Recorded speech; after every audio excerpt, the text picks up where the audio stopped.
Κυρίες και κύριοι, αν υπάρχει ένα θετικό που μπορεί να ανιχνεύσει κανείς σε αυτή την κρίση που έχει ταλαιπωρήσει και εξακολουθεί να ταλαιπωρεί την ελληνική οικονομία και την ελληνική κοινωνία, είναι, όπως επισημαίνουν αρκετοί από τους καλεσμένους εδώ στο SBC, η εμπέδωση έστω και σταδιακά, έστω και κατά ανάγκη, μιας κουλτούρας συνεργασίας που φέρνει τους επιχειρηματίες πιο κοντά, τους πολίτες πιο κοντά και δημιουργεί δημιουργικές συμπράξεις που ενδεχομένως να βοηθήσουν και για το τέλος αυτής της δύσκολης περίοδου την οποία διανύει η χώρα.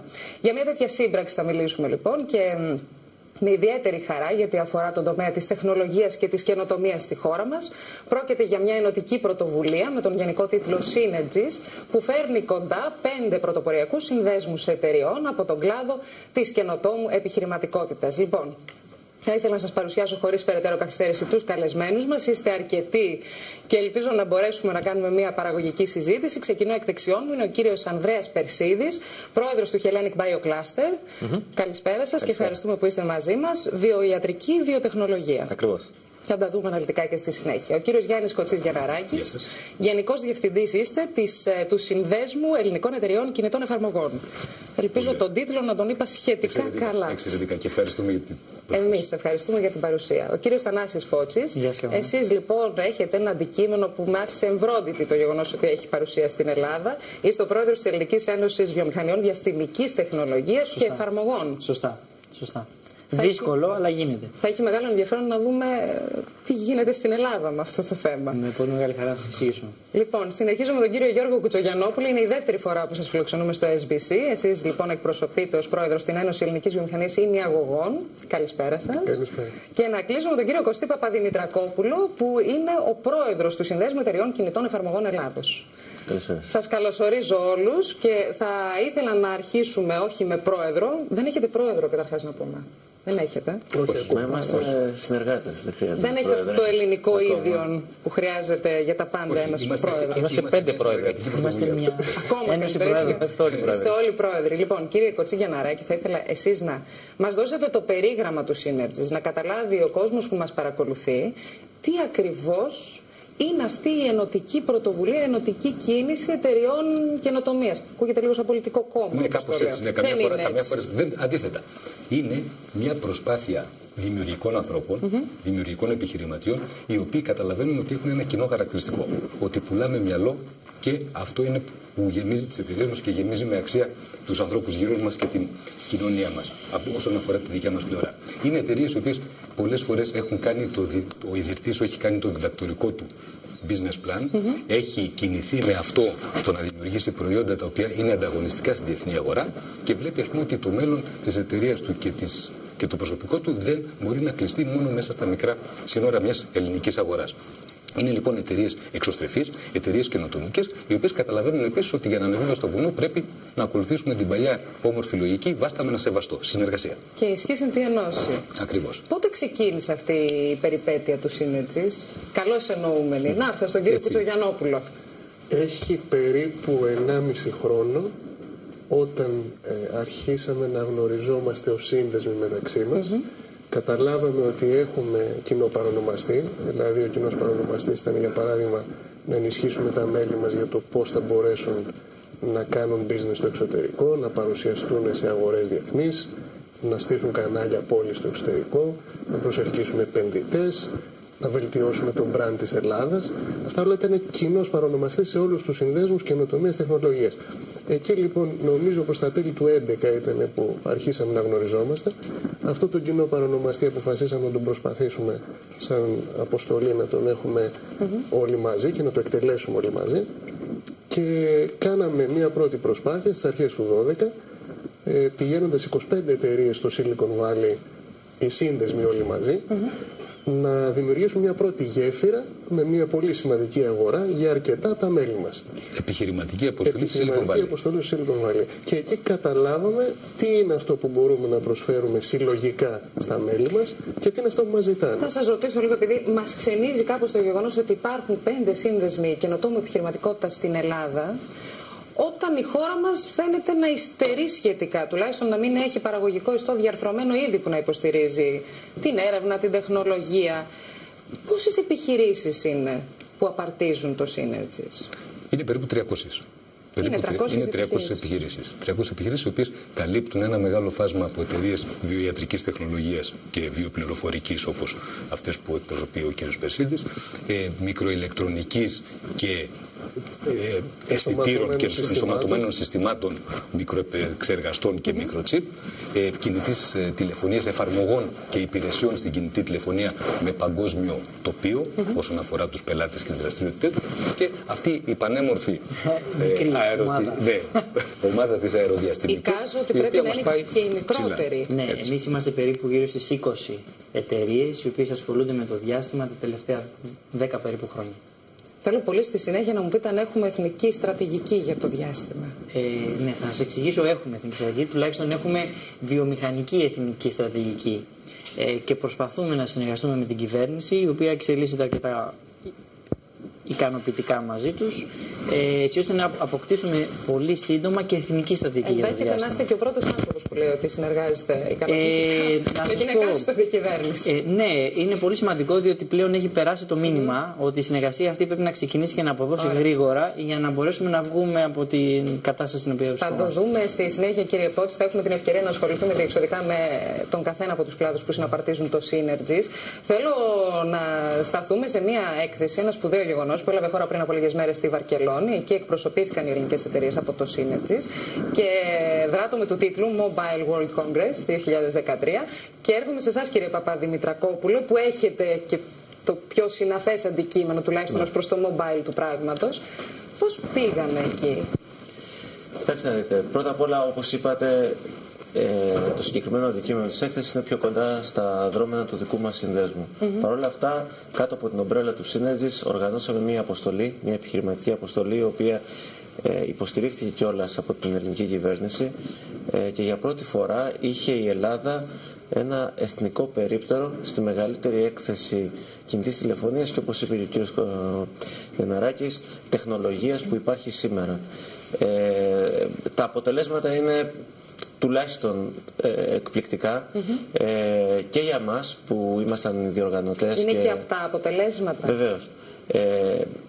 Σαφώς, όπως είπα, είναι πολλά συναισθήματα, γιατί μετά από 2 χρόνια προσπάθειας καταφέραμε να το κάνουμε αυτό και οφείλουμε να ομολογήσουμε ότι δεν ήταν εύκολο. Παρ' όλα αυτά, έστω και την τελευταία στιγμή, η ελληνική πολιτεία στάθηκε δίπλα μας και νομίζω ότι σήμερα μπορεί να χρησιμοποιήσει αυτή την επιτυχία για άλλες προσπάθειες, και ξέρω ότι ήδη γίνονται και άλλες προσπάθειες. Κάνοντας μια παρένθεση, ξέρω ότι στο ίδιο πλαίσιο θα χρηματοδοτηθεί και το εθνικό περίπτερο στη ΣΕΜΠΙΤ, μια άλλη μεγάλη έκθεση πληροφορικής, την οποία διοργανώνει ο Σύνδεσμος Εταιρεών Πληροφορικής Ελλάδος, ο ΣΕΠΕ. Παρ' όλα αυτά, τα αποτελέσματα είναι και πραγματικά απτά για τις εταιρείες που ήταν εκεί. Εταιρείες οι οποίες είναι μικρά startups, πιο όρημα, σε φάση που ψάχνουν κεφάλαια ή σε φάση που έχουν κεφάλαια και έχουν κάνει κάτι στην Ελλάδα και θέλουν να πάνε στο εξωτερικό. Ξέρω ήδη πολλά cases τα οποία έχουν ήδη κλείσει συμφωνίες, και σε ημερίδα την οποία θα διοργανώσουμε προκειμένου να τα παρουσιάσουμε όλα αυτά, ευελπιστώ ότι θα έχουμε ακόμα πιο πολλά αποτελέσματα, μια και είναι πολύ νοπές ακόμα οι μνήμες, μια και γυρίσαμε την προηγούμενη εβδομάδα. Και μπορώ να σας διαβεβαιώσω ότι το SBC θα είναι εκεί για να καλύψει το γεγονός. Έχει ιδιαίτερο ενδιαφέρον. Θέλετε κάτι? Ένα σχόλιο γρήγορο. Είχαμε την πολύ μοναδική ευκαιρία να αποτελέσει αυτή η έκθεση και μια μορφή σχολείου.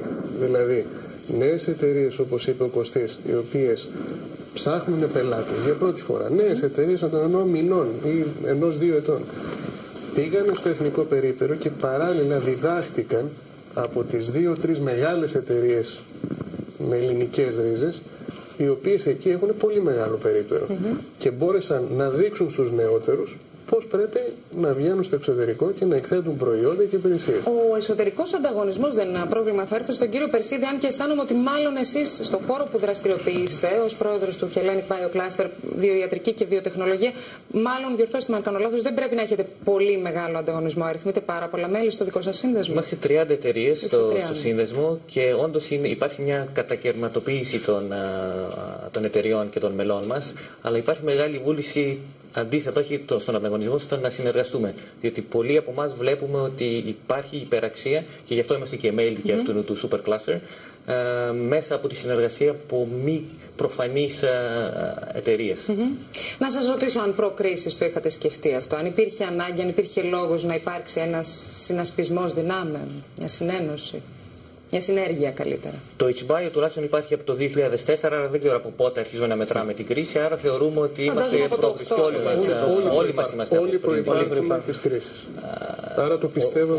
Ο λόγος της ύπαρξης νομίζω ήταν ότι αποφασίσαμε κάποια στιγμή ότι πρέπει σαν ελληνικές εταιρείες να αρχίσουμε να μιλάμε μεταξύ μας και να κοιτάμε πώς μπορούμε να κάνουμε κάτι μαζί.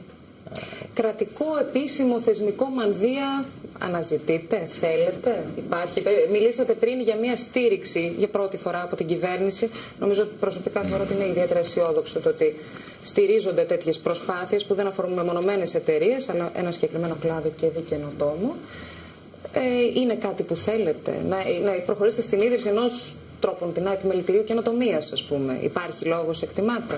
Δεν ξέρω ποιος θα ήθελε να τοποθετηθεί από αυτό. Ένα χαρακτηριστικό των επιχειρήσεων μας και των συνδέσμων που τις εκφράζουν είναι ότι δεν ανδρωθήκανε χρησιμοποιώντας αυτή, θα χρησιμοποιήσω μια έκφραση κοινή, ας πούμε, απομυζώντας το βυζί της πάλε ποτέ παχιάς κρατικής αγελάδας, όπως λέγανε, που δεν είναι πια. Είναι πολύ ισχυρή, ας πούμε, και δεν υπάρχει. Αυτό ήταν και πλεονέκτημα. Ήταν ίσως μειονέκτημα το ότι δεν είχαν τόσο πολλούς διαθέσιμους πόρους εκείνα τα χρόνια της δεκαετίας, αρχές δεκαετίας του 2000, αλλά ήταν πλεονέκτημα διότι αναπτύχθηκαν με τελείως διαφορετικό τρόπο. Αυτό βέβαια δεν σημαίνει ότι δεν αποζητούν και δεν αξιοποιούν όποτε υπάρχει την κρατική ή δημόσια στήριξη, την ευρωπαϊκή στήριξη, αλλά ακριβώς δεν εξαρτώνται και δεν θέλουν να εξαρτώνται από τέτοιου είδους χρηματοδοτήσεις. Άλλη είναι η προσέγγιση μας. Η ερώτηση νομίζω αφορά και το πώς εμείς σκεφτόμαστε να θεσπίσουμε ένα όργανο το οποίο να έχει μια πραγματική οντότητα. Ακόμα δεν έχει γίνει αυτό. Κατά πάσα πιθανότητα θα έχει μια μορφή συνομοσπονδίας. Οι μέλη της θα είναι αποκλειστικά σύνδεσμοι, οι οποίοι θα έχουν κοινό παρανομαστή και προσανατολισμό πάνω στη γένεση τεχνολογιών ή στη γένεση προϊόντων από ελληνικά μυαλά. Και εκεί δίνουμε τη μεγαλύτερη μας προσοχή, θεωρώντας ότι αυτό είναι η πραγματική περιουσία που έχει η Ελλάδα, που είναι τα ελληνικά μυαλά με πολύ μεγάλη δύναμη, με πολύ μεγάλες και καινοτόμες ιδέες, οι οποίες δυστυχώς φεύγουν, και αν καταφέρουμε να χτίσουμε ένα industry το οποίο να μπορέσει να τα κρατήσει μέσα, πραγματικά θα έχουμε το καλύτερο εξαγώγημο είδος. Όσο αφορά για το οικοσύστημα, έχει πολύ μεγάλο ενδιαφέρον, επειδή όλοι μιλάμε για το Silicon Valley και τα λοιπά, πώς αναπτύχθηκε αυτό το οικοσύστημα. Αν δείτε πίσω το 1950 κάτι, πριν ακόμα φτιαχτεί το Silicon Valley, όλοι εκεί ήταν κάποιες βιομηχανίες που ασχολούνταν με αμυντικά συστήματα, άρα ήταν όλη η πολεμική βιομηχανία ουσιαστικά, άρα semiconductors, μηχανική πάρα πολύ κτλ. Οι οποίοι όλοι, γιατί ήταν σε ένα τέτοιο σύστημα, βέβαια υπήρχαν κάποιες δυνατές εταιρείες που απασχολούσαν αυτούς τους ανθρώπους, άρχισαν να γεννάνε ιδέες και ξαφνικά βρέθηκε ο πρίτανης του Στάνφορντ και λέει: παιδιά, θα κόψουμε αυτό το κομμάτι γης και θα κάνουμε εδώ πέρα μια θερμοκοιτίδα που θα φιλοξενεί εταιρείες. Αυτό είναι πολύ ωραίο που λέτε, αλλά αν το δει κανείς, αν το διαβάσει αντίστροφα στην Ελλάδα του 50 αλλά και του 2000, διαψεύστε με αν κάνω λάθος, δεν είναι ιδιαίτερα γόνιμο το έδαφος. Βεβαίως όχι. Για αντίστοιχα φυτόρια. Βεβαίως όχι. Απλά αυτό το οποίο είπε ο Γιώργος, ότι οι μικρές εταιρείες πρέπει να έχουν κάποια παραδείγματα και πιθανά και κάποιες μορφές χρηματοδότησης, τις οποίες μπορεί να τις δώσουν οι μεγαλύτερες εταιρείες, οι οποίες έχουν καταφέρει να βγουν στο εξωτερικό, ψάχνουν για ανθρώπους, ψάχνουν για τεχνολογίες, θέλουν να ακούσουν νέες ιδέες και πιστέψτε με ότι ακόμα και οι μεγάλες εταιρείες που βρίσκονται στο εξωτερικό δεν πάβουν να αντιμετωπίζονται πολλές φορές με σκεπτικισμό από τους ξένους, γιατί σου λέει: από πού είσαι, από την Ελλάδα? Υπάρχει αυτό? Βεβαίως υπάρχει ακόμη και για εταιρείες καινοτομίας με λαμπρούς επιστήμονες στο τιμόνι? Υπάρχει, γιατί δεν μπορείς αυτή τη στιγμή να γίνεις εύκολα μέλος στις κλειστές ομάδες των χωρών που υποστηρίζουν πολύ υψηλή τεχνολογία. Θα πρέπει δηλαδή να τους πείσεις ότι μπορείς να παραδώσεις υλικό στον χρόνο και στην ποιότητα που πρέπει. Και η χώρα μας μέχρι στιγμής δεν έχει φτάσει στο σημείο αυτό. Αν μου επιτρέπετε, στην παγκόσμια βιομηχανία δεν είναι η προέλευση τόσο πολύ που ενδιαφέρει κάποιον. Ενδιαφέρει το αποτέλεσμα, το προϊόν σου, η συνέπεια, η σοβαρότητα. Τώρα, εάν μια ελληνικής καταγωγής ομάδα υποφέρει λίγο παραπάνω για να πείσει στα πρώτα στάδια? Η απάντηση είναι ναι.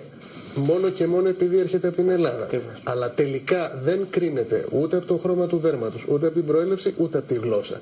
Κρίνεται από τη συνέπεια, το προϊόν, το αποτέλεσμα. Λοιπόν, τη συνέπεια, το προϊόν και το αποτέλεσμα θα έχουμε την ευκαιρία να τα δούμε αναλυτικά, όπως επίσης και τους επιμέρους κλάδους που συναπαρτίζουν το Synergies αμέσως μετά το διαφημιστικό διάλειμμα.